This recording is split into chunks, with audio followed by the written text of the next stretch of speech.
ಕರ್ನಾಟಕದ ಜನತೆಗೆ ಚೊಂಬು ನೀಡಿದ್ದೇ ರಾಜ್ಯ ಸರ್ಕಾರ. ಕಾಂಗ್ರೆಸ್ ಚೊಂಬು ಅಭಿಯಾನಕ್ಕೆ ಬೊಮ್ಮಾಯಿ ಕೂಡ ಕೌಂಟರ್ ಕೊಟ್ಟಿದ್ದಾರೆ.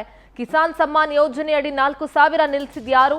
ದಲಿತರಿಗೆ ಚೊಂಬು ನೀಡಿದ್ದು ಸಿದ್ದರಾಮಯ್ಯ ಸರ್ಕಾರ. ಕಾಮಗಾರಿ ಅಭಿವೃದ್ಧಿ ನಿಂತಿದೆ, ಚೊಂಬು ನೀಡಿದ್ದು ನೀವು ಅಂತ ಬೆಂಗಳೂರಲ್ಲಿ ಮಾಜಿ ಸಿಎಂ ಬೊಮ್ಮಾಯಿ ವಾಗ್ದಾಳಿ ನಡೆಸಿದರು. ಒಂದು ಅಡ್ವರ್ಟೈಸ್ಮೆಂಟ್ ಕೊಟ್ಟಿದ್ದಾರೆ, ಚಂಬು ಚಂಬು ಅಂತ. ನಿಜವಾದ ಚಂಬು ಕೊಟ್ಟಿದ್ದು ರಾಜ್ಯ ಸರ್ಕಾರ ಜನರಿಗೆ. ಕಿಸಾನ್ ಸನ್ಮಾನ್ ಯೋಜನೆ ಬರ್ತಾ ಇತ್ತು, 10,000 ರೂಪಾಯಿ. ಅದರೊಳಗೆ 4,000 ರೂಪಾಯಿ ರಾಜ್ಯ ಸರ್ಕಾರ ಕೊಡೋದು ನಿಲ್ಲಿಸಿದ್ರು. ರೈತರಿಗೆ ಚಂಬು ಕೊಟ್ಟಂಗಲ್ವಾ? ಕರ್ನಾಟಕ ರೈತರಿಗೆ ಚಂಬು ಕೊಟ್ಟದ್ದು ಯಾರು? 4,000 ರೂಪಾಯಿ ಕಡಿಮೆ ಮಾಡಿ ರೈತ ವಿದ್ಯಾನಿಧಿಯನ್ನು ನಾವು ಮಾಡಿದ್ವಿ. 13 ಲಕ್ಷ ಜನ ರೈತರು ಅದು ಲಾಭ ತಗೊಂಡಿದ್ರು, ಮಕ್ಕಳು ಲಾಭ ತಗೊಂಡಿದ್ರು, from 8th standard to PG.